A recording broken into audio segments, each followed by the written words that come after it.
समसमपुर नामक गांव में विक्की चिड़ा रहा करता था। वो एक किसान था और उसके पिता की मृत्यु उसके बचपन के समय में ही हो चुकी थी।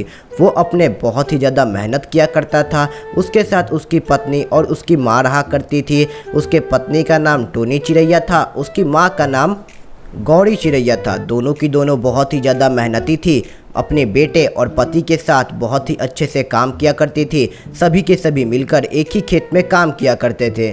कुछ ही दिनों बाद एक दिन सभी के सभी परिवार वाले घर में वापस आने रहते हैं और तभी गौरी चिड़ैया अपने बेटे से कहती है, अरे बेटा, मुझे तो बहुत चिंता होने लगी है। आखिर हमारा आमदनी बढ़ क्यों नहीं रहा? जो भी अपने खेत में काम किया करते हैं उनकी तो आमदनी बहुत अच्छी होती है। आखिर हमारे साथ ही ऐसा क्यों हो रहा है? हम तो बहुत मेहनत किया करते हैं, इतने अच्छे से खेत में काम किया करते हैं, फिर भी हमारी आमदनी नहीं हो रही है और ऊपर से बचत भी नहीं हो रही है। आखिरकार घर के राशन कैसे चलेंगे?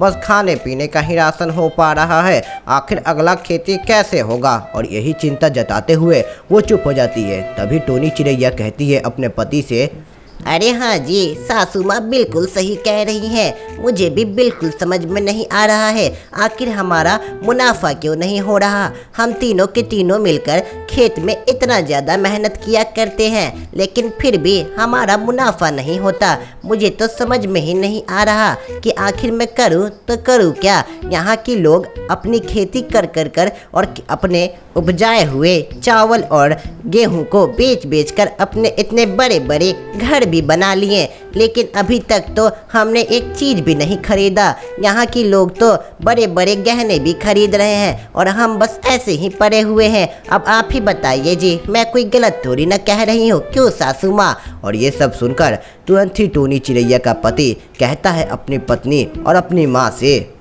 अरे माँ, मैं आपसे कोई झूठ थोड़ी ना कहता हूँ। और टोनी चिड़ैया, मैं तुमसे भी कुछ झूठ नहीं कहता हूँ। मैं सब जो करता हूँ तुम लोगों के सामने ही तो करता हूँ, कुछ भी छुपा कर भी नहीं करता। फिर भी मुनाफा नहीं हो रहा। अब मैं क्या करूँ? मुझे भी बहुत चिंता होती है, आखिर ये सब हो कैसे रहा है। और तभी ये सब सुनकर टोनी चिड़ैया अपनी माँ और अपने पति से कहती है, अरे सासू माँ, मेरे पास एक आइडिया है, कहो तो बताऊँ मैं? और तभी सासू माँ कहती है, अरे तो जल्दी बताना।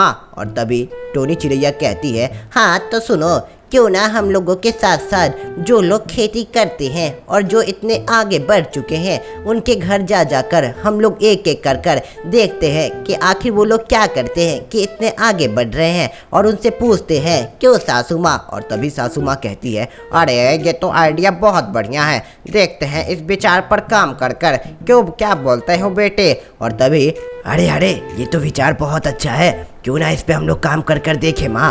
हमको भी लगता है कि हमें इस पे काम कर देखना चाहिए। चलो आज ही इसे कर देखते हैं। और तभी सासू माँ कहती है, अरे ठीक है, चलो आज शाम में ही जाकर सब जगह देख कर आएंगे कि आखिर वो लोग क्या करते हैं कि इतने आगे बढ़ रहे हैं। और तभी टोनी चिड़ैया कहती है, अरे हाँ सासू माँ, चलो अब शाम होने का ही तो बस इंतजार है।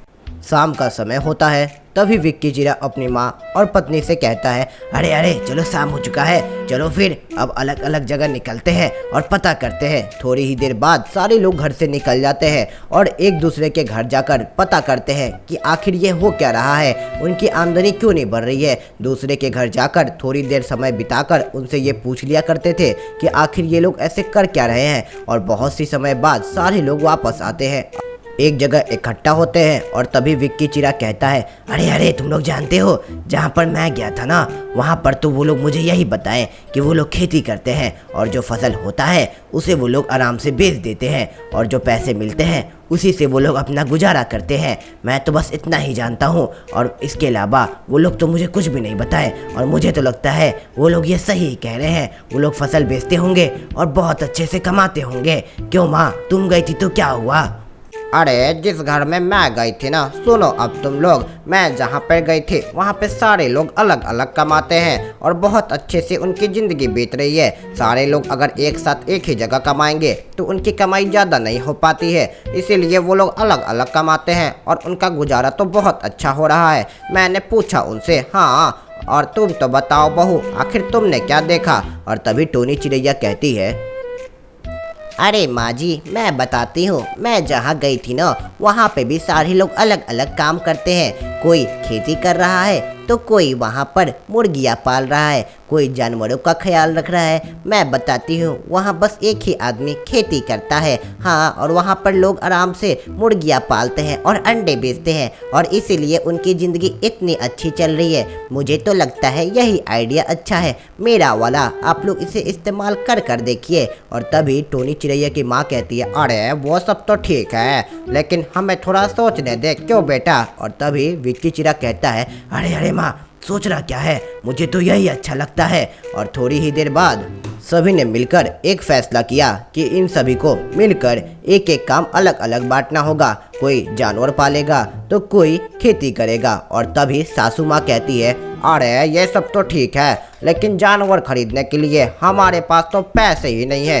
आखिर तुम ही बताओ, हमारे पास पैसे नहीं हैं तो हम जानवर कैसे खरीदेंगे? मुझे तो लगता है अब ये भी आइडिया गया भाड़ में। लेकिन तभी टोनी चिड़ैया कहती है, अरे नहीं नहीं माँ जी, मुर्गियाँ ही रखेंगे और उन्हें ही पालेंगे। एक मुर्गी अंडे देगी और उस अंडे को हम लोग दूसरे को देंगे, उनसे हमें पैसे मिलेंगे, और यही प्रक्रिया चलते रहेगी। और तभी विक्की चिड़ा कहता है, अरे अरे फिर भी इसमें बहुत पैसे लगेंगे, आखिर आएंगे कहाँ से? और तभी टोनी चिड़ैया कहती है, अरे नहीं जी, पैसे नहीं लगेंगे। हमें इस चीज़ के लिए पहाड़ी क्षेत्र की ओर जाना होगा, और अब आप ही बताओ। और तभी विक्की चिड़ा कहता है, अरे हाँ हाँ, क्यों नहीं, हम कल ही चलते हैं और पहाड़ी क्षेत्र से जाकर एक मुर्गी लेकर आएंगे। क्या बोलती हो तुम माँ? अरे हाँ चलो, अब तुम लोग कल चले ही जाना और जाकर एक मुर्गी ले ही कर आना। अपना व्यापार बढ़ाना ही होगा, वरना बहुत दिक्कत होगी बाद में। अरे हाँ हाँ माँ, आप इसकी टेंशन मत लो। और तभी टोनी चिड़ैया कहती है, अरे जी ठीक है, अब चलो हम लोग कल चलने की तैयारी कर ही लेते हैं, और कल चलकर मुर्गी लेकर आ ही जाएंगे। और तभी सारे लोग शांत हो जाते हैं। थोड़ी ही देर बाद सब लोग जाकर सो जाते हैं। अगला दिन आता है और तुरंत ही टोनी चिड़ैया उठ जाती है। थोड़ी ही समय बाद वो लोग भोजन कर कर घर से निकल जाते हैं पहाड़ी क्षेत्र की ओर। थोड़ी ही देर तक चलते चलते वो लोग पहाड़ी क्षेत्र तक पहुंचते हैं। वहां जाकर उन्हें एक सदमा लगता है। वो लोग चारों तरफ देखते हैं तो वहां कोई घर नहीं होता है, एक भी घर तक नहीं होता है। बहुत देर तक वो लोग इधर उधर भटकते हैं, लेकिन उन्हें एक घर तक नहीं मिलता, एक लोग भी नहीं मिलते हैं। बहुत देर तक भटकने के बाद वो लोग एक जंगल में चले जाते हैं। जंगल में जाते इधर उधर ढूंढते ढूंढते उन्हें एक पेड़ के नीचे एक बाबा दिखते हैं। वो लोग उस बाबा के पास जाते हैं। विक्की चिड़ा और उसकी पत्नी टोनी चिड़ैया ये सब देखकर बाबा के पास जाते हैं और बाबा से जाकर पूछते हैं, अरे बाबा, यहाँ के सारे लोग किधर गए और यहाँ के सारे घर किधर गए? और तभी टोनी चिड़ैया बाबा से कहती है, अरे हाँ बाबा, आखिर यहाँ के घर और लोग किधर गए? और यहाँ पर इतनी सारी मुर्गियाँ थी, मुझे तो कुछ समझ ही में नहीं आ रहा। और ये सब सुनकर बाबा उन्हें बताते हैं, अरे बेटा खुश रहो और सुनो मेरी बात। तुम लोगों को पता नहीं है क्या, यहाँ पर कुछ साल पहले बहुत ही खतरनाक चक्रवात आया था और उसके कारण यहाँ के सारे लोगों की मृत्यु हो गई और सारे घर भी उड़ गए। तुम्हें पता नहीं, यहाँ पे एक भी मुर्गियाँ अब नहीं रहती। लेकिन मुझे तुम्हारे कष्ट के बारे में मालूम है और मैं तुम्हारी मदद करना चाहता हूँ। और ये सब सुनकर टोनी चिड़ैया को एकदम से सदमा लगता है और विक्की चिड़ा को भी, और कहता है, अरे अरे बाबा, ये आपने क्या बता दिया? ये सुन के तो हमें सदमा ही लग गया। और तभी टोनी चिड़ैया कहती है, अरे बाबा, अब तो हमारी किस्मत ही फूटी हुई है। आखिर हमारी किस्मत ऐसी क्यों है, मुझे नहीं समझ में आता। और तभी बाबा कहते हैं, अरे बेटा अपने किस्मत को मत कोसो, मैं जब तक हूँ ना तुम्हें कोई कष्ट नहीं होगा। लो मैं तुम्हें एक चीज देता हूँ। और तभी वो एक मंत्र पढ़ते हैं।